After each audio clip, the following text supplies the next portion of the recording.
And we're live. All right, welcome to another Thursday night of the Guitar Gear Locker. My name is Alex Books, and this is my co-host Roger Sutherland. And tonight is live episode 40. Number 40. Believe it. 40. We have a lot in the bag, man. We've done a Yeah. lot of these. Mm-hmm. It's good. We've been pretty consistent. I'm proud of us. Yeah. So, and we have, like right at the beginning, we should mention, please like and subscribe. Yes. We are knocking on, after almost 2 years, Year and a we're half. almost to 300 subscribers. Yeah. So, you know, the ultimate goal for channels, I think, is to get to 1,000. So we're a ways off, but we have 300 and we get a lot. You know, what I like is we get a lot of the same people every week. They kind of come in here and BS and share their stories and ideas and stuff like that. So that's kind of cool. Yeah. Yep. So, yeah, and last week, let's talk about last week. Last week was a cool show. It was a great show. It was just great to have Rick on and Jeremy on, and Yeah. you know, just to discuss the influence of Black Sabbath and Ozzy Osbourne, and kind of kind of go down memory lane too. I think for all of us and how we discovered Sabbath. And Yeah. Yeah. It was a good way to pay tribute to the man and to the band, and yeah, it was a great show. So I'm looking forward to having Rick back on. Yeah, and Rick, you know, it's really, we always talk about inspiration and, you know, inspiration with playing guitar and things like that. And I think, you know, and I've known Rick for a long time, and Rick is a phenomenal guitar player, and just a great guy. And I think just watching him after and the enthusiasm with talking with like-minded people and the people in the comments and all that. And we're going to talk about it later on. Like, he came up with some really cool ideas. But before I get to that, I need to look it up. So we talked, you know, this was last week's show. So we'll stay on last week's show. And we like to call out and recognize our subscribers, good and the bad. This was just funny, man. Some of our people are just so cool and funny. Like, even when they're busting our chops, they're busting our chops in a good way. But there was a comment, and I want to recognize it because I thought it was hilarious. And just kind of the exchange. And how do I do this? So I'm trying to find it because you all said something. It's going to be funny too if I can find it. You know, it's so easy to find things when you're not looking for it. So apparently, you had, and I can't see it because I mean, I'm live on this the StreamYard, but there were a couple bands. I'm looking for the comments from last week. There were a couple bands that you all mispronounced, and I don't know who it was. I don't know if it was you, Rick, or Jeremy. But you added an S to two of them, and you know, he basically said, I wish I could find it. But he basically said, you know, great show, but the bands are this, and they had S. So I said something back like, today's show was, and I'm looking for it right now. Today's show was brought to you by the letter S. Because we had S's in there. I'll find it here in a second. It's just harder. Like the view that I look at is a little bit harder to see. So, and he was really cool about it. It was a really, really funny interaction, I think. Comments, because oh my God. So you can't, I guess while we're on here, you can't see anything. It was a comment on last week's. Maybe they deleted it. No, I saw it earlier. It sucks, man, because it was really funny. But anyways, so yeah, I know now it's out of context because I can't tell what it was, but it was two bands with whoever said it that added an S to the two bands, and he kind of busted our chops and even called us posers, which I'll go into me being a poser here in a second, but because I'm not a poser, but I don't know what the hell I'm talking about at the time. So but yeah, it was kind of, and he did it in a really lighthearted, cool way. And I wish I could find the comment so I could recognize him, because him or her, may I forget what the username was. It could have been a female for all I know. But they kind of busted our chops and said, "I really like your show, though." And then I said, "Yeah, this episode was brought to you by the letter S," and they got a kick out of that too. So just kind of I think we have a cool vibe going here with the people to watch it too, and the people that interact with the channel. Yeah. Pretty cool.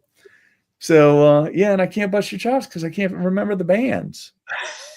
So, maybe as we get going, I'll sneak and look and see if I can find it on my phone. It's just like once you get StreamYard going, it's too hard to look at everything else on the screen. Kind of locked it up. So we mentioned Rick. So the next day, Rick was here. So we sat here and talked for a little. Well, of course, the four of us talked like we normally do afterwards. And then Rick and I talked because he lives like an hour from me. So he still had to drive home afterwards. And man, he just really enjoyed the experience and interaction with everybody. And then the next morning, he shoots me a text because Rick is an early riser. I mean, he's a hardcore rock and roller and gigs all the time. He teaches all the time, busy musician. But he wakes up in the morning and usually posts, and he has a really cool sense of humor and posting things on Facebook. So he sends me a message and he goes, "Man, I really enjoyed it. I enjoyed you guys, and I have some ideas," which, as you know, I ran by you later. So on everybody set your calendars or mark your calendars. The first episode of this series we're going to try to do, and it may not be a series like every week. It may be like one here and then 2 weeks later, a second one, but it could be every week. Who knows? So the idea, and it was Rick's idea, and you loved it when we talked about it, is the discussion on the history of rock and roll and metal music, and beginning in the late 60s roots like Deep Purple, Led Zeppelin, Black Sabbath.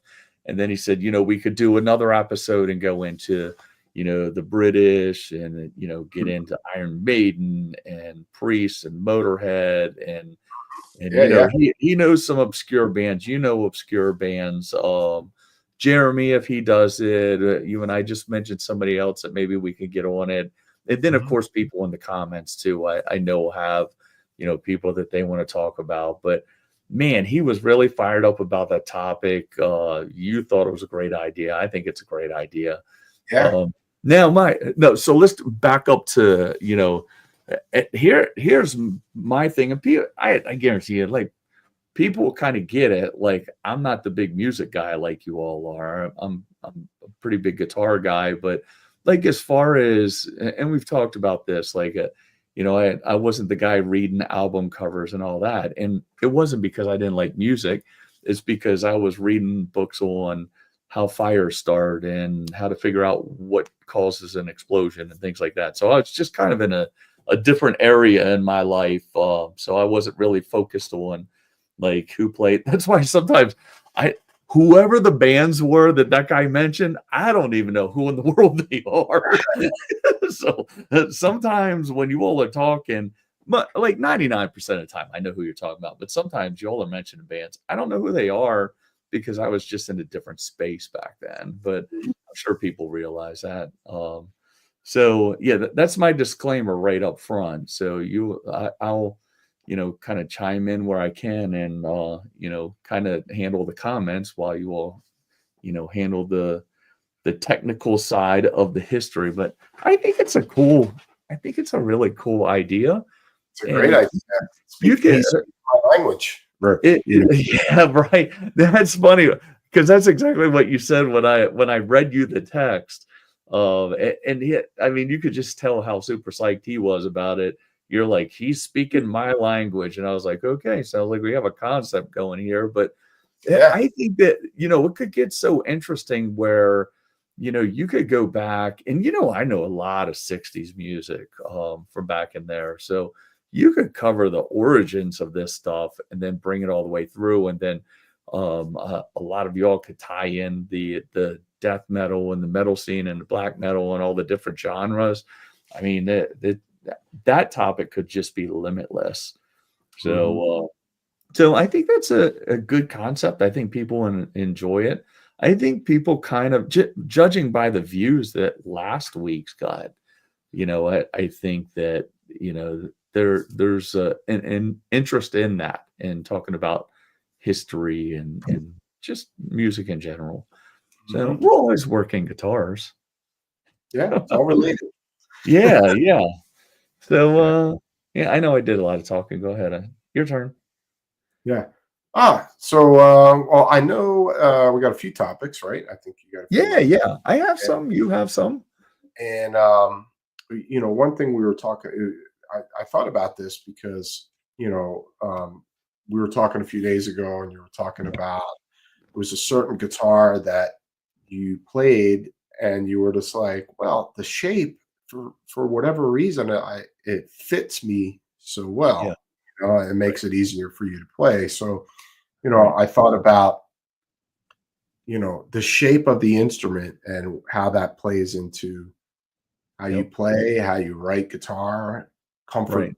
com you know, if it's more comfortable for you as a player, Right. uh, and, so I thought it was interesting, and I know, there's a couple shapes that are comfortable for me, but Right. all of them make me play differently too, Right. and they all serve a purpose, you Right. know, So so that's interesting you say that because I literally said something similar to somebody else the other day because I think what kind of got us on the subject is so everybody knows I bought the Reverend. The Reverend's going. Reverend's for sale. Then the pink guitar, I like the pink guitar, but it's for sale. Because I think I've noticed that there's certain and I've talked about it, like, I'm left-handed, I play right-handed, and I had, when I was born, my right arm was paralyzed, because of a brachial plexus injury, when I was born. So, there's challenges already, and we talked about that some when Pete Dankelson was on here.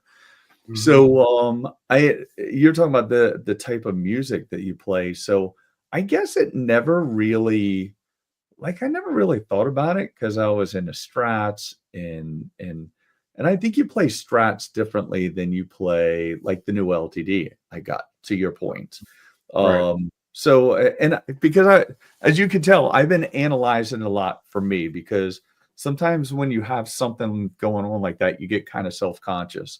mhm, And, when I was younger, I had to quit playing football because of possible injuries and not moving an arm. Um, I don't know how I made it through the fire department. I probably wasn't supposed to do that, but I did, and never found it to be a problem, but with the guitar, I find myself being more self-conscious, and I think as you get older, your muscles atrophy, and they're different. Things are just different. So, mhm, I started noticing, especially with the pink guitar, because it has a bigger body, and then I was playing the Reverend more, has a bigger body on it and not as much of a cut. And then since I've been with you, I've been playing different music that requires more palm muting.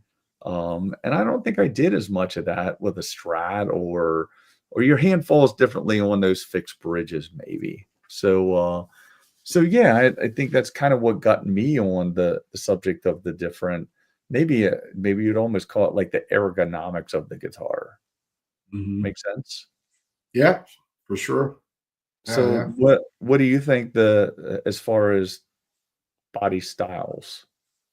Well, I mean, like a flying V, which I play a lot, especially Mhm. live. Um, first of all, flying V, when I go out on stage, it feels like I got a weapon in my hand compared to other guitars. It's So, because you do. and it could be a weapon. So, you know, it kind of, obviously just the feel of it and the whole thing, it just kind of puts your mindset a certain way. But over the years, I've heard so many people like, how do you sit down with a V, or how do you do this? And it's just like easy. It's right here. You Mhm, just put it right here, your leg right here, and it sits mhm, nice and comfortable. And the fret access is super easy on the Right. guitar, you know. But for flying V, for me, it most of the time, if I'm writing, you know, it's like fast-paced music because it's like a Right. fast guitar, you know. Right. Flying V, I don't know. I don't know if that was the intent when whoever created Flying V at Gibson. Uh-huh. But you know, it's a fast playing guitar, but it's a very comfortable guitar for me. Yeah. Yeah. And like I said, I've heard so many people like, oh, you know, it'd be so uncomfortable, and it's just like, no, it's super comfortable. Sits like this, and you know, if Uh-huh. you want to sit down with it, you sit like this. Um, but Strat shape guitars, most I would say probably maybe the most comfortable guitar to play. You know, Right. but that also you know, there's something about that too that it feels differently. You play differently on it. You know, it's not like a flying V. It's a Right. totally different animal. I Right. mean, and I may be getting a little ahead of myself, but to go backwards a little bit to the flying V, I always considered the flying V kind of like a hybrid of a Strat and a Les Paul, and Okay. especially tone wise because it it's got that it cuts through really well, but it's still got that little bit of umph to it, like a Les Paul, if that makes any sense. Okay. I don't know if anybody else that may be listening, if that you know, if that makes any sense to them, Right. but at least it does to me.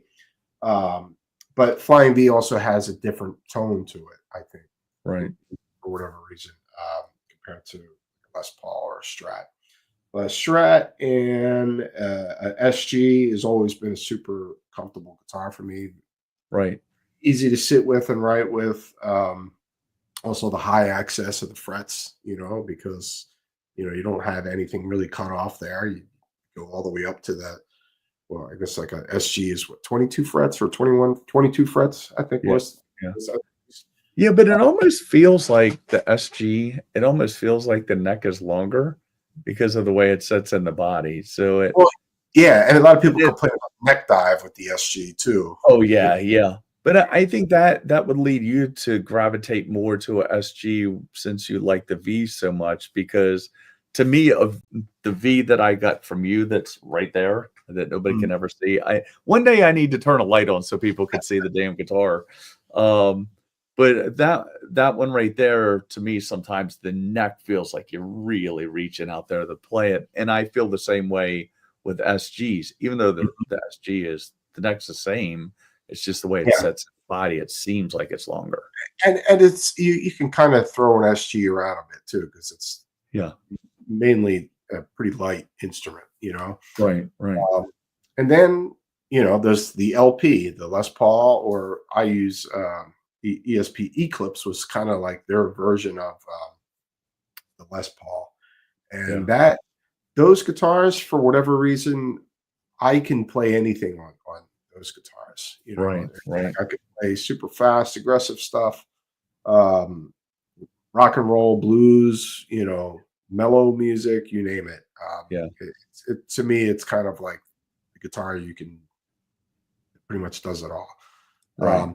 The only thing for me is if it's a thick body like your normal Gibson Les Paul, which I have an Eclipse, which has the thick body, Mhm. and for whatever reason, this way it sits on my arm, Right. uh, maybe because of the width of the body, it's not as fluent as far as like playing very fast. I don't know, and I don't know if that makes any sense. Maybe because I'm sitting up like this a little bit up on Right. the bridge, and you know, but I don't know. I just I find it interesting, you know, how different guitars sound differently, how you play differently, and also especially if you have certain physical issues, how it can help you find that shape that fits you and that you know enables you to play without pain or Yeah.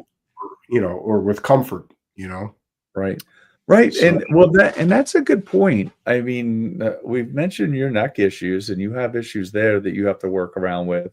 and your guitar has to work around that. Your strap has to work around that. And I have Mhm. a lot of people that come in here that complain about shoulder pain and being up, looking for the right strap, the right Mhm. fit, Yeah. the right weight of a guitar, and all that kind of stuff. It factors in. Yeah, yeah.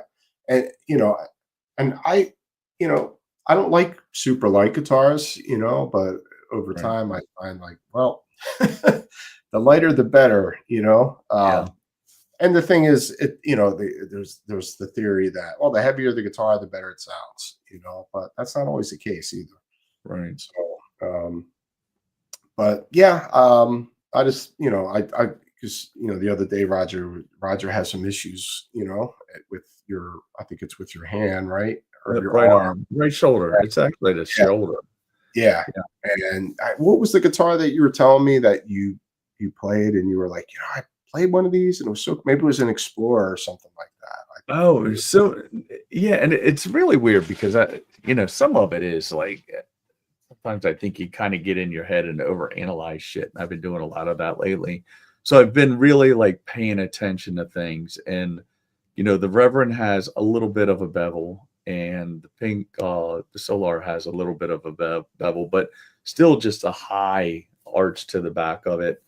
But I told you, I never really gravitated towards SGs, but I recently had an SG in here and I played that, and even your V's, like the V guitars, where my hand falls, my picking hand, it falls right on the bridge, which is my problem when I'm reaching over. And again, it's called a brachial plexus injury, so it affects the nerves and the muscles in your arm, and it's so wonky because like if you think about it, if you're me, it's like, oh well, I can do that with my left hand, but it's so hard with my right hand, almost impossible to lay your hand flat on a bridge of some guitars.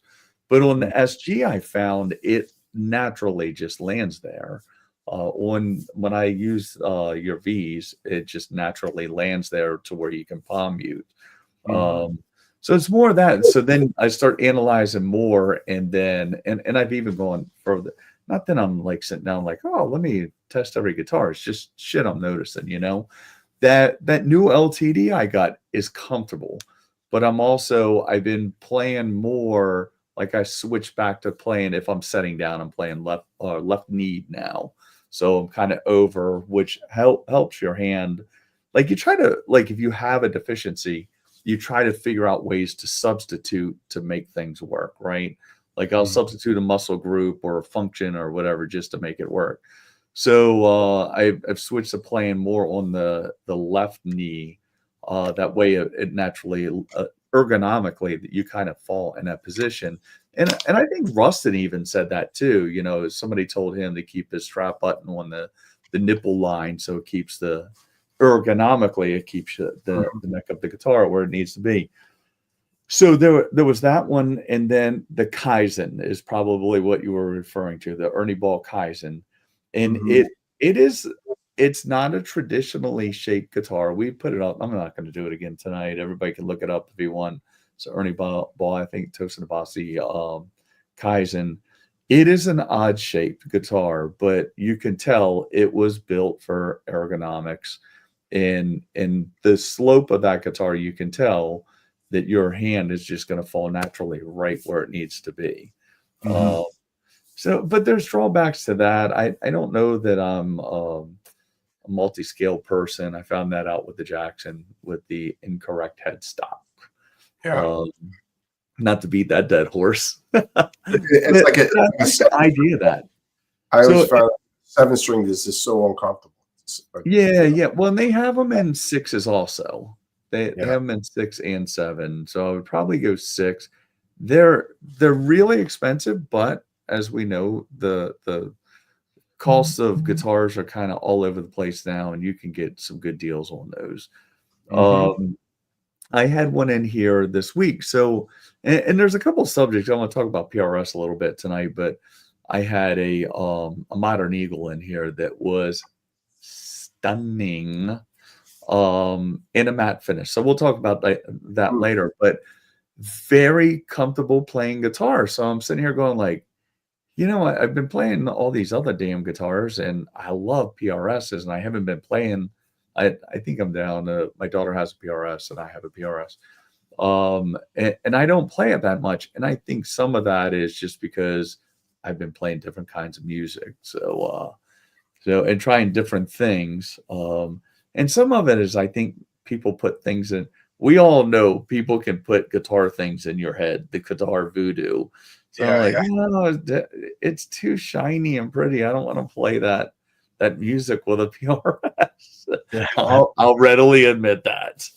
So yeah, but I found that body style on that Modern Eagle was very comfortable. That guitar was very comfortable. Mhm. Um, Now there's a downside to that also. It's very expensive. they're they're expensive. But beautiful guitars. So yeah, so I thought that was, when you texted me that as a topic, I thought it was a cool topic because I'm sure, we talked about Pete Dankelson and his issues, and but he loves SGs, but I think that has more to do with Angus. Angus. Yeah, yeah, he's a big fan of AC/DC and Angus. Yeah. God, he's a killer guitar player. I've Oh, seen yeah. some of his videos lately. He's killing it. Yep, yep. I'm Yeah. always watching stuff, Yeah, he was on stage with LA Guns the other night. Yeah, yeah, and then I saw him doing Aussie stuff. So, Yeah, yeah, just shredding it. But I'm sure some of that has to do with the comfort of the guitar too. But and I yeah, think I'm seeing that with like older players as players age, which I think is cool because I'm sure when we were all younger, we were like, well, we won't be playing guitar when we're 50 because you're too old and you have arthritis in your hands or arthritis in your hands and all that kind of stuff. But we are, and they're playing a lot older into their 70s now. And hell, Willie Nelson is what, in his 90s, maybe?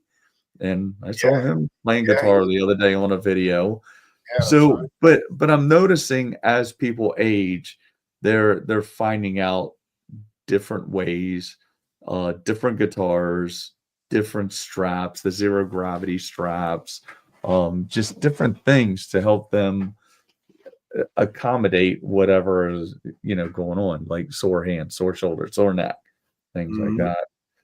So yeah, so it is a thing, and I think it's a thing that maybe guitar makers need to get more in tune with because I I mean there's a lot of young players out there now, but there's a lot of older players now too, and I don't know that it has always been like that, but I don't know that it hasn't always been like that. I don't know.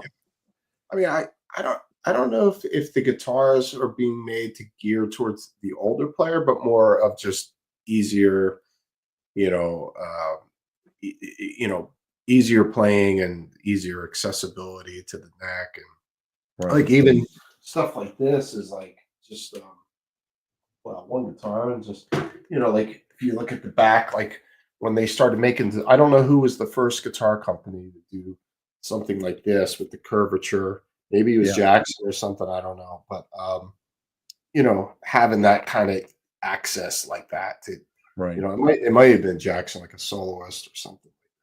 Started making Well, the and you're seeing that on more guitars, and you're seeing it. Well, we may talk about this a little bit next week when Emily is on. And by the way, Emily Woodhull will be on next week. That'll be fun to have her on here. But she has the newer Martin, and the newer Martin has like the lower belly on it, and it more ergonomics in mind with that, and it has the cutaway like you just showed on that on an acoustic. That is So where cool. so where Yeah. you can go higher up on the frets on an acoustic on a Martin. Like Yeah. like one guitar just to show as an example. Let's see, like here you have this is an older ESP Eclipse, but you see the back is like the Gibson, Yeah. you know, just the set and neck. Yeah, the big So old moose knuckle. yeah, so then they started making the ESP Eclipses with Right. it's still a set in neck, what they call set through neck. Yeah. So it comes Yeah. to like here or something, and they cut into like a curve here or whatever. Right. Even though it's still set in neck, it's Right. still the way they cut the wood. I guess it comes over this Yeah. way, and it's like super easy. Well, and we just talked about the PRS Clio and how they did that accessibility on the back of that. I think early on Mhm. we talked about it with Sammy Dewey from Goat Whore. Yeah, On his yeah. signature model, he had them do some interesting things on his to where Mhm. he could get up higher, more comfortably up higher on the frets. Yeah, yeah, yeah. His custom shop, his signature guitar. Yeah. Yeah, yeah. Mhm. It's got I think it's got, like, a little cut too, like, in the front of it too. So Uh-huh, he's got the access here, and then there's, like, this little slit or something there, uh-huh, you know, uh-huh. so, But, back to the Reverend. I like the Reverend. It's a good guitar. I talked about its shortcomings when it first came in, like, the frets were bad. I mean, they were sharp, high frets and all that, but it's a good playing guitar. Um, it's a little bitey, it's harsh, it has those rail hammers in it. mhm. But good guitar stays in the Floyd stays in tune, it's well balanced, it's comfortable and all that.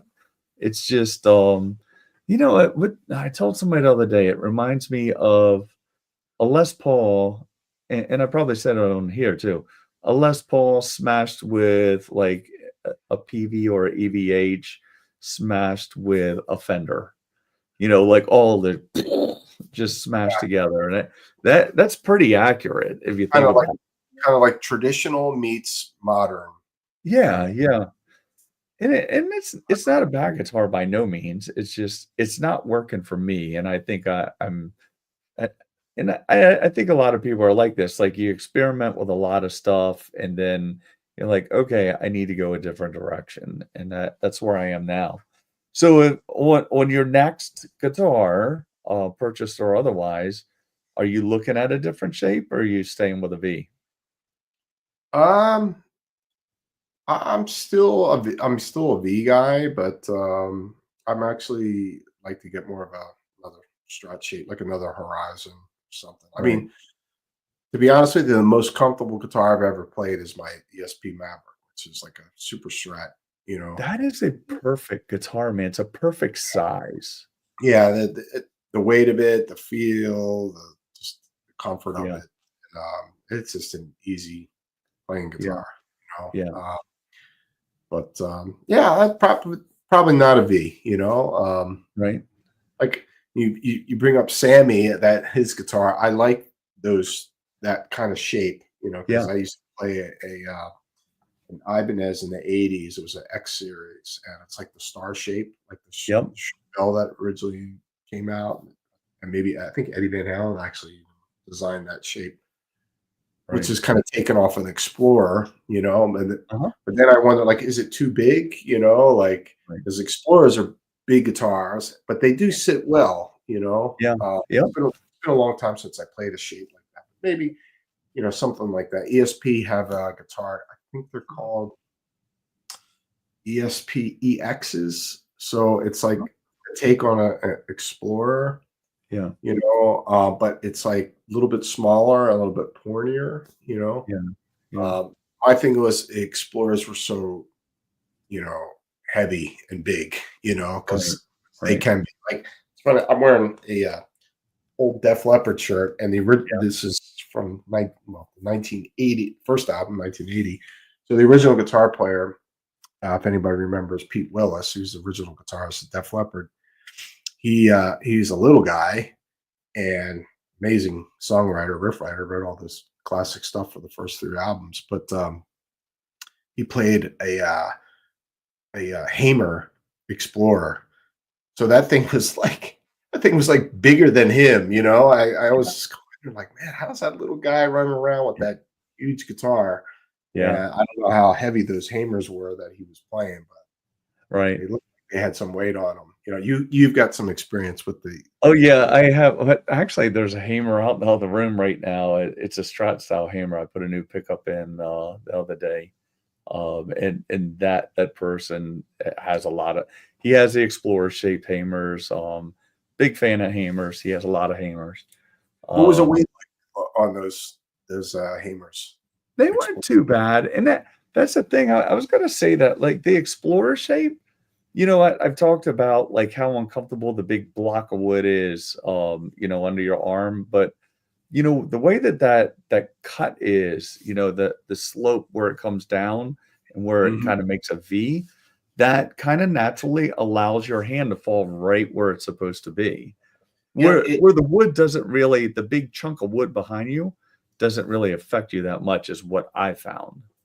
you know, I think it may still remain a mystery, but maybe there's someone out there that has more knowledge on the subject. But whoever it was, when they came out in, I guess, 1958, I'm thinking was when the V and the Explorer debuted in Gibson, Uh-huh. and it was like the guitars didn't sell well at all.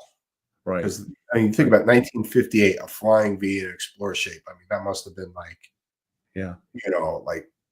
like spaceship, you know, guitars or whatever, Uh-huh. and like super futuristic. And but I wonder, like, whoever designed those guitars, that they had something in mind as far as comfort or not, Right. or it Well, was just like, let's just come up with this crazy shape and throw it out there yeah, and see what happens. I don't know, yeah. but they do Well, play a part, in your body, how your body sits, yeah, and all yeah. that with the V and the Explorer. Well, we've talked about the snake bite that you like that's here locally. We'll give them a shout out. Fist of Whiskey here in Fredericksburg. We went to see them a couple weeks ago, and so he was in here. So he has a vulture. He actually has two vultures, but he has a new one. It's at right outside the door there. It's going to be worked on, get us set up. But the vulture V is very comfortable, by the way. Mhm. But he was talking about exactly what you were talking about. So, and we just had this conversation yesterday. He said, this is a rhythm guitar player in Vista Whiskey. He said that he isn't necessarily like most of his guitars are like James Hetfield kind of guitars, signature guitars, snake bites, and all that. He goes, I'm not a signature guitar guy, but that guy dials in his guitars that in a way that they're so comfortable. Like, I don't like signature guitars, but I like the way he has guitars made. So Mhm. inevitably, I end up buying his signature guitar because I like them. And Yeah. some of his are like the two snake bites he has. One's a baritone and one's regular. They're uh, they're the Explorer shape, and then he has a couple other ones. And It's then he has definitely a cool design, that the snake, yeah. like, Have you because seen the Vulture yet? Have you yes, got to play one of I those? I've never played one of them. I played a I snake like it. launcher. Yeah, I'm Yeah, yeah, curious, so yeah. I I there was I went back and forth, of asking ESP for one of those guitars, either the uh-huh, Vulture or the snake bite, and I was leaning towards the snake bite, but when I did pick up one, very comfortable, it was the weight. Weight was, right, it was a right. little too heavy for me to be playing a gig. Yeah, An yeah, hour with that thing, yeah. you know, a So song or two, but we speaking of the same person, so he has a bunch of those and he brought in we're gonna do an experiment because a while back I did one of those Amazon guitars. I forget the name of it, but it's a V and it has like it's black and it has green flames on it. I posted it on social media and he said, "Hey, how'd that thing play?" We're texting, and I said it actually played pretty good. So he said, "I might get one for grins and giggles." So we're gonna drop a headset in one of those, and some upgrade the tuners and stuff like that. See how that goes. I'll let you yeah, all know next week probably how that goes. But yeah, it it's always sounds cool to do neat projects like that. I've had like some talking about guitars, man. I've had some crazy nice. So I sat on the beach and then came back, and I've been swamped since I came back in town. And PRS is let's see, I told you. Hopefully, I'll ask if I can put it on the show next week. That Kramer from the Mhm. '80s. What a beautiful guitar. Have that in. It's just been crazy. The amount of people that are upgrading, buying, it's nice to see because we didn't know how the tariffs were going to affect everything. And People are still buying stuff. It seems. Yeah, doesn't Cars. I haven't I, I seen more change 2 years ago in Yeah. prices. Yeah. I haven't seen it this year, so Right. I haven't. I'm seeing some really good deals out there, man. I mean, as far as like the companies, as far as selling like a new instrument or something. Right, right. Well, and I got something in my feed. I'm always talking about my feed, but I get something in my feed with Gibson and their new. I think we talked about it a couple of weeks ago, but it popped back up. I think today, their new, more affordable line, and I looked at it. I was like, that's not affordable. I Yeah, mean, yeah, their idea of my idea of affordable is not 27.99. They're like, so come on, man. what would the cutoff be for you as far as you would consider? Like, what is a cheap guitar price You point? know, I'm having to rethink it, man, because I'm thinking you're affordable. Like, let's talk about an affordable guitar, in my opinion, is 549 Mhm. to 749, And or and like you can get a quality instrument, you think, for that price point. I said affordable. I Mm. I think that you may have to do a couple upgrades. I had one. They just picked up because he had a guitar lesson tonight. It was a PRS SE, and it was probably an older one, Mhm. and it wouldn't stay in tune. But a lot of it had to do with the way the bridge was set up. The bridge wasn't set up properly, and you know what? 9 times out of 10, I find out on those, if you can pick up an affordable PRS SE or even a Fender or a Epiphone, and I know everybody wants to immediately, hey, Dwight's here. He said, hello, Roger. Hello, Right. Dwight. Um, so I know, and I've heard this a couple times this week, and again, these are my opinions, right? Uh, right or wrong. So I know everybody wants to immediately say, hey, it's not staying in tune. I'll get locking tuners. My opinion and what I find here, and it could be totally different outside of here. I'm putting disclaimers everywhere. The most cost-effective immediate upgrade you can make for tuning stability is change out that plastic nut and put a Mhm. better nut on it and get the nut slots where they need to be so that string can maneuver through there. Yeah. I've also had a PRS SE, and I think we've talked about this, but I know we have different people who watch every week.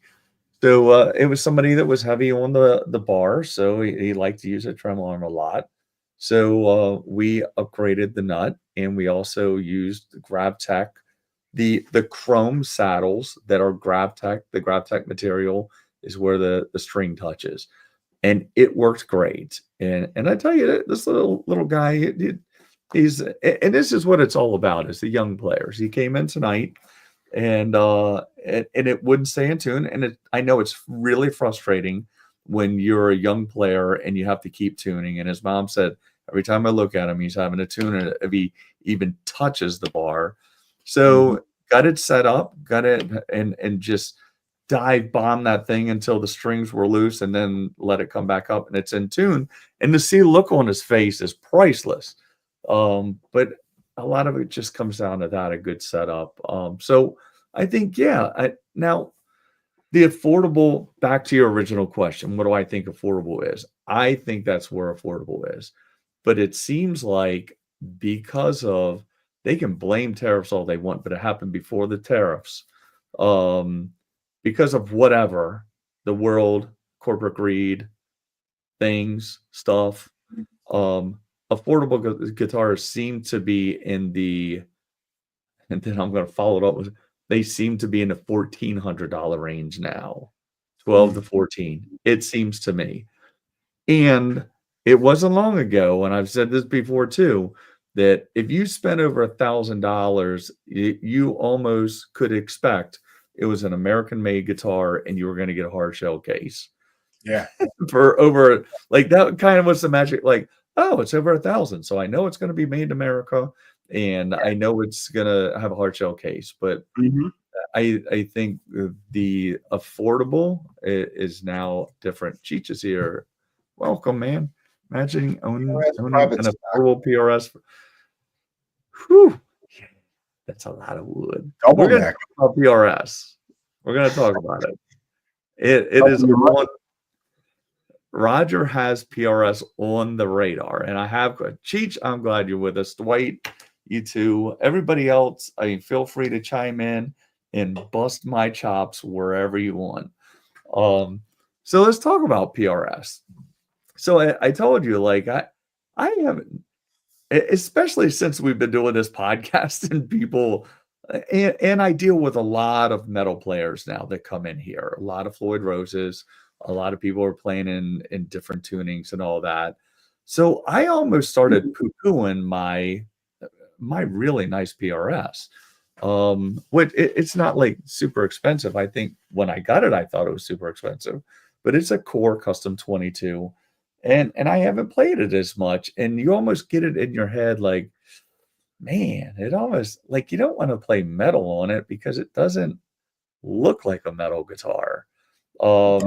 They what's that? Don't have to, you know. Right. But I'm just telling you what gets in your head. It Yeah, doesn't mean it's a rational thought.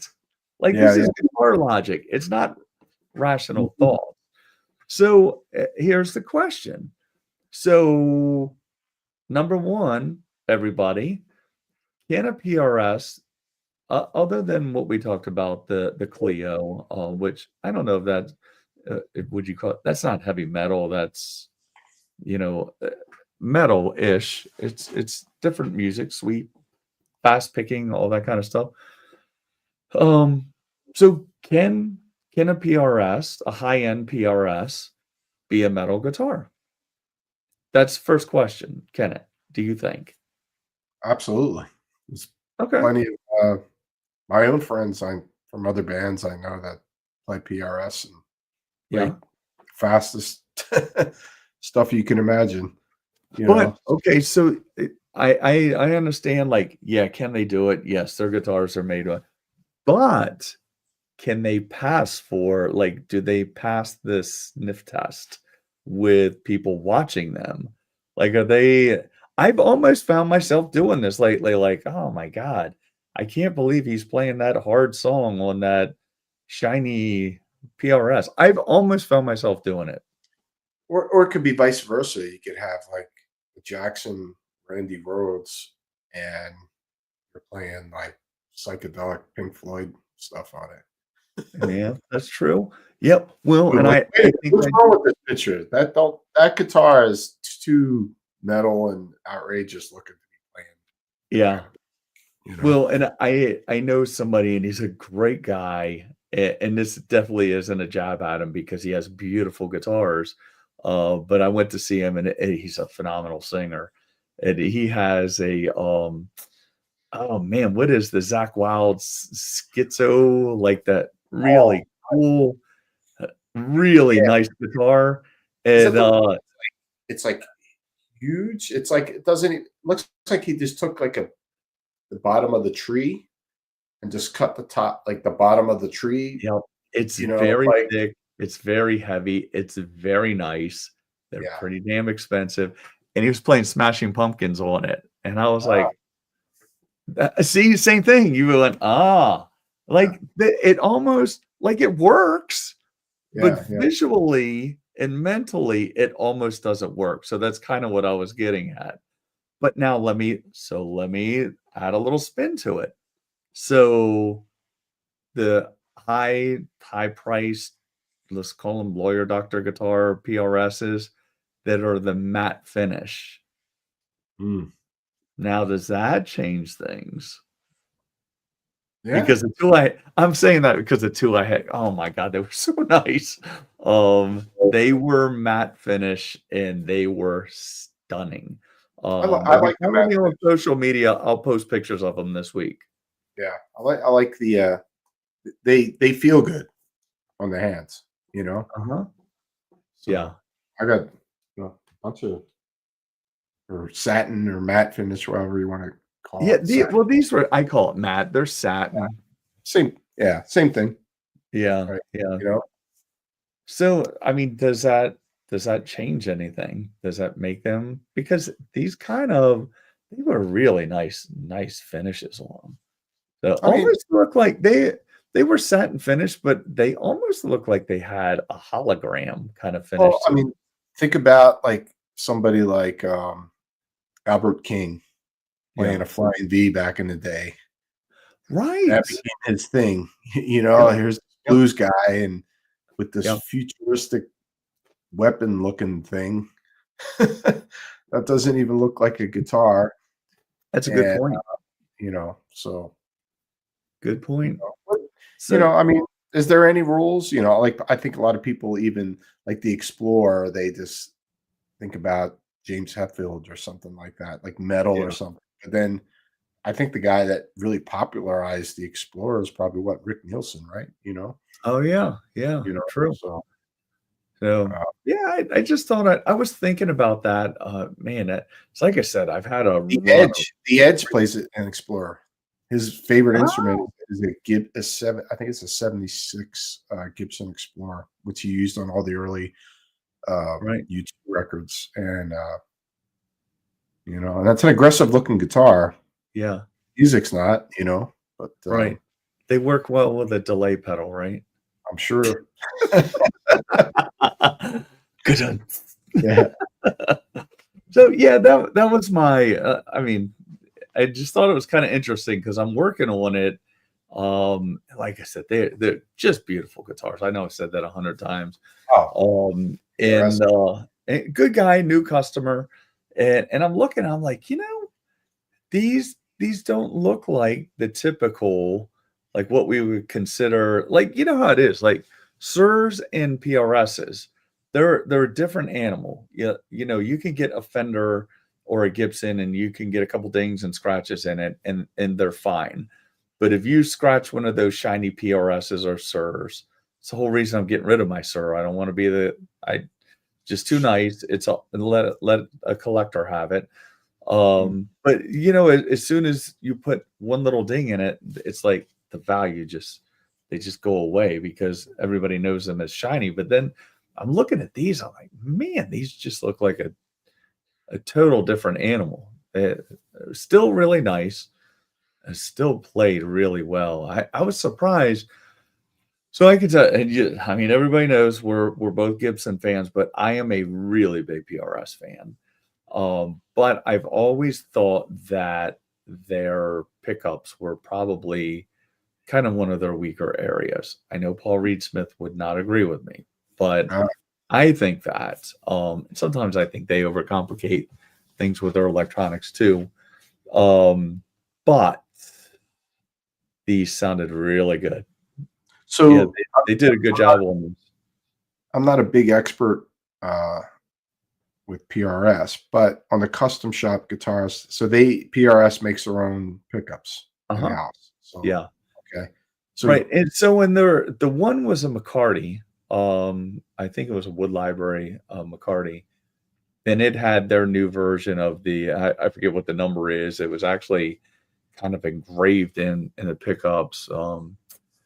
So I have 8515s in mine, um, and they had the new PAF in the McCarty, which makes sense. And I think there were 8515s in the Modern Eagle, if I'm not mistaken. I could be wrong. But they do kind of drive me a little crazy because they use a different shape bobbin. Which the good thing is if you're super OCD like I am, it fits inside of the pickup ring so nicely. There's no space in it. mhm, But if you're trying to replace them, it's a little it's not difficult, it's just they look strange when you take them out because they're different. yeah. Um, but yeah, so I was just curious to see what you thought and what others thought about, lawyer guitars and metal music and more extreme music and things like that. Yeah, You don't see it that much. You see it a little, but not much. yeah. Sometimes people like to get, they'll pick out some outrageous shape just to get people talking a little bit. Here I am Right. playing this crazy looking thing or this, Yeah. like a BC Rich or something like that. Yeah. So last week to follow up on the Fishman, and I'm going to read something here in a minute. Hope she doesn't mind. So we talked about the Fishman wireless system last week, Yeah. and they're still like these are new. So Mhm. when I say they just came out with them, they're literally in assembly right now, but they have been road tested. So I don't know if she'd feel comfortable with me saying her name, but my rep, who is phenomenal, went in and watched that episode of us talking about their new airlock system, and this is her response as a follow up. And we're gonna have these to talk about and maybe even a demo on the show. But this is to everybody that didn't watch that episode where we're talking about this is the new Fishman wireless system that they refer to as the airlock.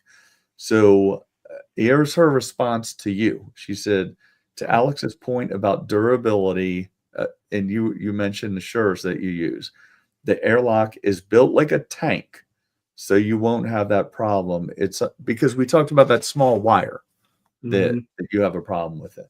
Yeah. It Yeah. also has a user replaceable battery, so if the battery starts to go, you just grab the replacement from Fishman, but the battery should last you 3 to 4 years at least, and the replacement is a reasonable price. Another Hmm. complaint a lot of professionals have about the wireless is not working properly with their active pickups.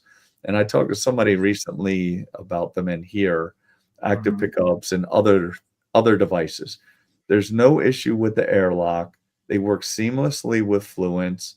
You also don't have to worry about charging the receiver if you have it on your pedal board. The receiver has a 9-volt battery for charging. Hmm. It also it also has interference mitigation. You don't have to think about the channel selection or worrying about interference from iPads and other things, other devices, all that. And she said it's been tested thoroughly with one of their reps who performs out.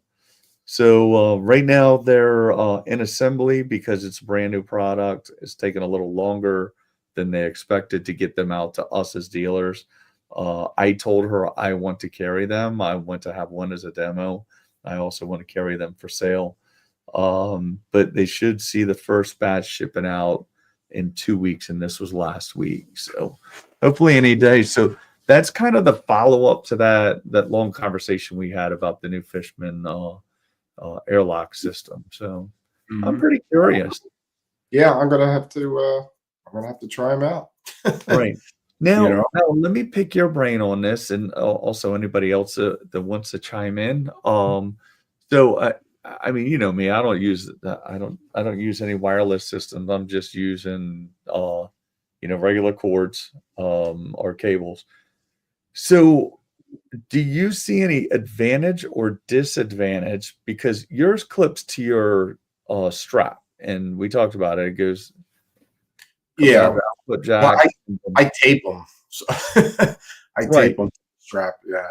Yeah. So this one, and a lot of them go on a strap, but this And those one go kind of straight has, inside the guitar, right? It plugs yeah, right this so goes straight in. And I know there are lower end wireless systems that are built like this, and they kind of look like they have a little hinge and a little square pad on it that is a Mhm. transmitter, I would assume. So do you find that to be an advantage or a disadvantage or nothing? As long as I don't bang into the thing, I don't care. Right, You but know, so do you have the problem if you bang into it with the one that's on your strap? yes. And that's the problem where when that's getting thrown around or moved around on stage, um, the wire is banging Right, around, right. so, that wire and it's 2 on my it's the wire that Yeah, attaches to the guitar to your yeah, pack, yeah, and then there's also the wire that goes from your tuner, which is a uh-huh, part of the wireless unit, and right, that wire is super, super frail, you right, know, right.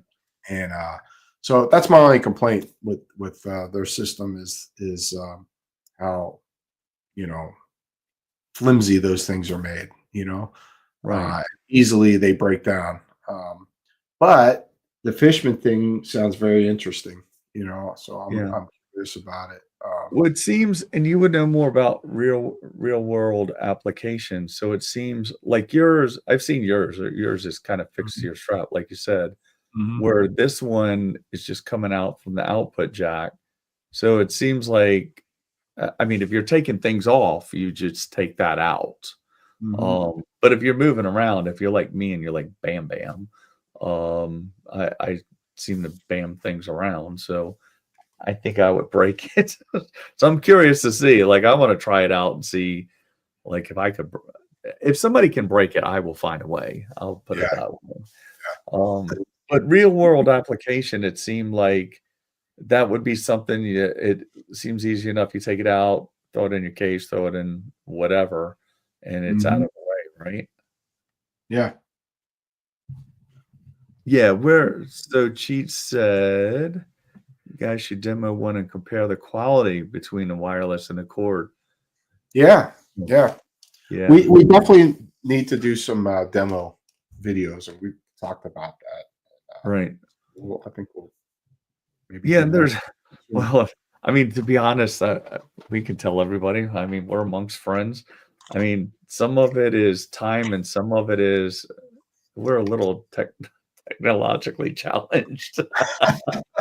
Old with and with the technologically like, challenged. I'm good on the IT side of things, but when you start going to sound, it is not my strong point at all.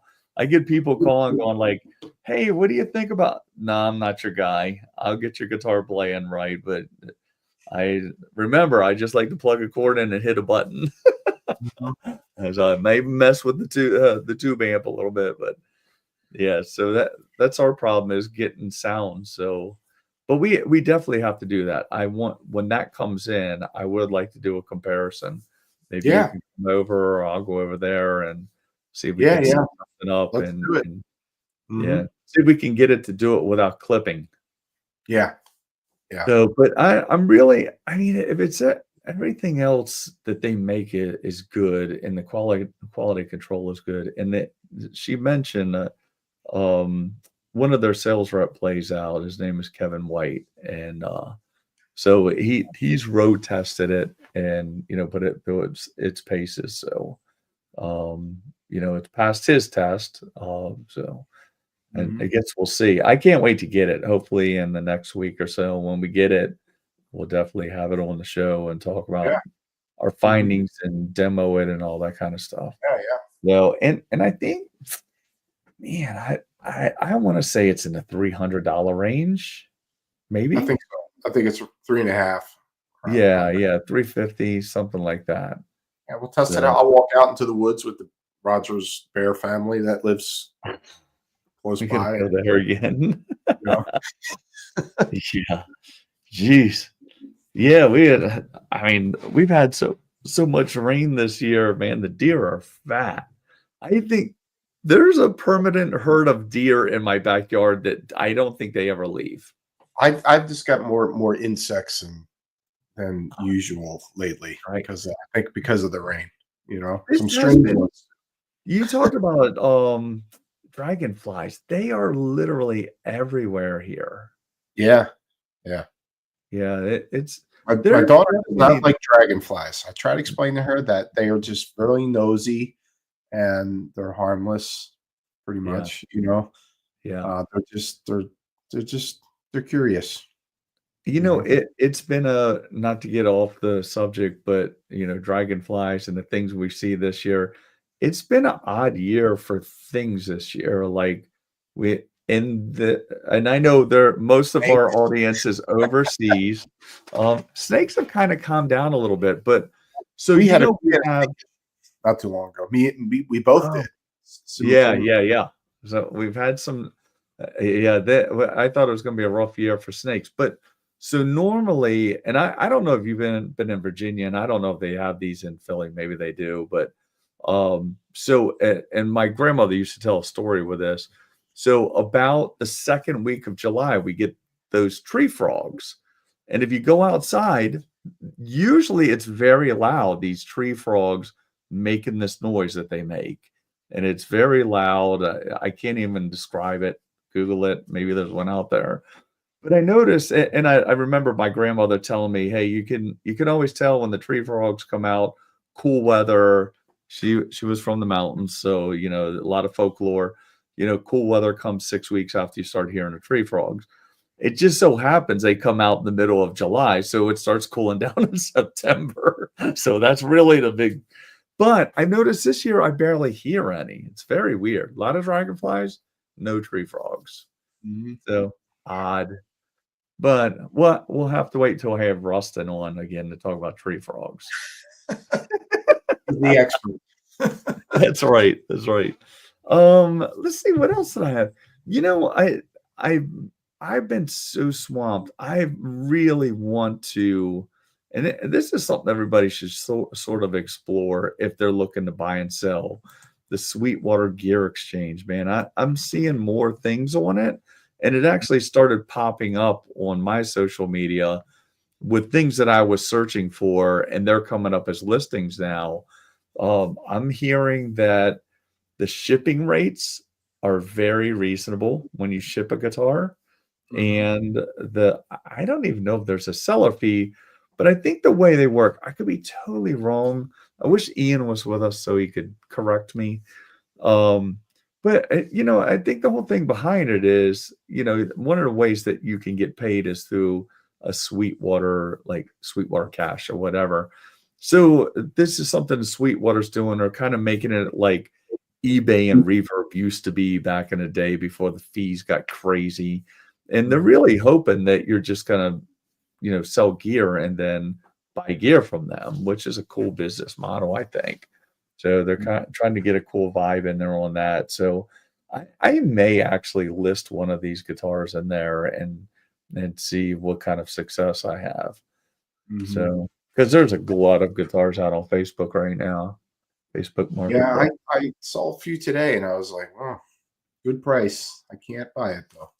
Yeah, yeah. There's just Serious trouble. yeah. We have. Hey, there he is. That's Mr. Lichko, Oh, really? Mr. Necrosian himself. He's joined Huh? us. Oh. Greetings. That's He's Necrosian's listening to us. other half. His other Oh, half. yeah, right?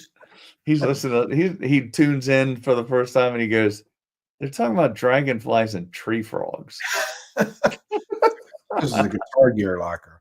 He's like, "Is this a dragonfly locker or what?" So yeah, I may experiment with that. I'm hearing a lot of good things. What else did I have? What else do we have for this week? Hmm, We I have don't good know. stuff coming up. It's been a slow week, but next week we have Emily on, and then Yeah. and when are we? I forget, when are we going to start doing the little series? It's the week after. So Weekend. we Yeah. have Emily next week. She's gonna be a lot of fun. She has I know I've talked about her a little bit, and she I think she refers to her music style as like Americana. It's kind of country-ish, Janis Joplin-y kind of, if you had to look for a sound. Mhm. Very good sound, songwriter, the music business. I like it. She has a good vibe going on. So yeah, she'll be fun to have on. Plays guitar. Mhm. So yeah, we have that. And then the next week will be hopefully the four of us, Yeah. and we're gonna start talking about music more than guitars at that point, Yeah. which I think people will enjoy. Yeah. Yeah. This is going to be a lot of fun. Yeah, I think so. Mhm. So all right, well, we've been an hour and nine. We can let's see, he said he fell in love with a country girl. Me too. Well, I fell in love with two, so I'm 50%. Well, I don't know if I fell in love the first time. So, yeah, I definitely have a Virginia girl. Yeah, I'm very happy. So, yeah, Yeah. Anybody has any ideas? Just like I said before, anything you'd like to see on the show, topics, please, you can message us on the Guitar Gear Locker. I think there's our email. Yeah. It's attached to the Guitar Gear Locker on Facebook. Yep. But we got a lot of cool stuff coming up ahead. We did have some things planned, but Ozzy's death kind of, we had to do a show for him in tribute to the man. So things got sidetracked a little bit, but yeah, and to get back to the Fishman thing, I'm super curious about this wireless unit. I really am. Because it's something like that could solve a lot of problems. For us on the road, especially things breaking down and right. Well, and the other thing we talked about in the last couple shows was the I'm trying that unlock nut, and it still I think I'm at about 95%. Like, it stays in tune as well as anything else does. But it's probably right now an unfair comparison, and I told you I wanted to put a heavier gauge string on it and try it out. I'm also still using, like, when I swapped them out, I was in a rush. I've been super busy, so I haven't had time to go back work on my guitars anymore. But I need to get fresh strings on it and see how it will be with, like, the tuning stability with fresh strings on it, as opposed to the strings that have been on it. They haven't been on it a long time, but a couple months probably, and they were wrapped around the original tuners rather than on the locking tuners. Yeah. Before we leave the show, I'd like to bring up something I think would be kind of cool for maybe you could bring out for us eventually. Is that LTD that you recently set up, the deluxe you got. Yeah. And what I'm curious about is it's the what is it called? The Graphtech nut? Yeah, that's what I was just talking about. Yeah, that's what I mean. But nut. It's like how, regardless of how old the strings are, it still could kind of, if you really whack the hell out of that, I'm really curious how that's going to stand up, as far as. Oh yeah. Well, so when I say that, and I did it last week, but you couldn't, when I went back and watched the video, you couldn't see because, to get in front of a camera right here, you're kind of contorted. But when I'm testing these, when I say I'm testing the Floyd, I'm diving it all the way down to the deck to where the strings are just hanging like spaghetti, and then releasing it and seeing if it'll stay in tune. And it's pretty much staying in tune. And now after I play it, if I play it for half hour or so, I may have to, if I'm messing around doing some stuff, I think that has more to do with the strings than the unlock nut. So far, I've been pretty impressed with it. I think this would be a good idea. Well, we can do the Floyd Rose with the unlock nut, which has that, that nut that you put on, versus the Vega trim, and see how the tuning stability works, because you still have an unlocked nut, with the Vega trim. It's not the Floyd. So I'm curious. I'm going to go out on a limb and say, you're talking about as far as staying in tune on like full, like going off on the bar, not just a little, I'm going to say, my opinion, no contest. The Vegatron. Hands down. Yeah. All the way, no contest. Yeah. So, yeah, I think they're that good. They're just, I guess technically I'm still a dealer for them. It's just too expensive for me to get them into the country. And I told you, I sold them. I loved them. I love the company.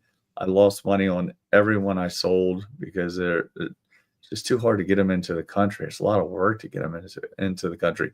This was pre-tariff, so this has nothing to do. This was a couple of years ago. This is before all the goofiness. Yeah, I think hands down Vega wins. So they're very good. So But you know, we've talked about those. We can talk about Vega for a minute. So you do lose a little something with the Vega, and that is the size of the block. Mhm. Because to enable it to, go up and down, it almost has to be a triangle so it can go back and forth in that route. Yeah. So, I mean, if you subscribe to the theory of, mass and brass blocks and all that kind of stuff, you're losing mass, and it's definitely not brass. Yeah. So you're losing that block. Um, let's see, we have Whatever whatever Gary Holt uses. user stays in tune. And Gary, like literally, like he does that thing where he just grabs the strings and just pulls the guitar up with it, you know. So I don't know. Well, Gary's I using a think Floyd. well, I mean, so the question was like, what stays in tune better, Vega or a Floyd? Mhm. I think Floyd's. I mean, especially the way we set yours up and the way mine are set up. Yours stay in tune, right? Mine stay in tune.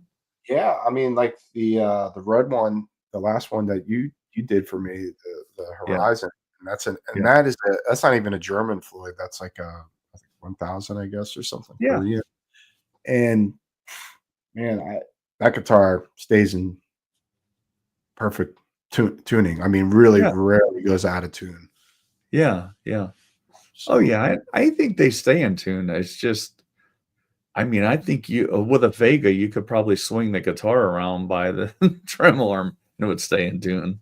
They're yeah, just they're different.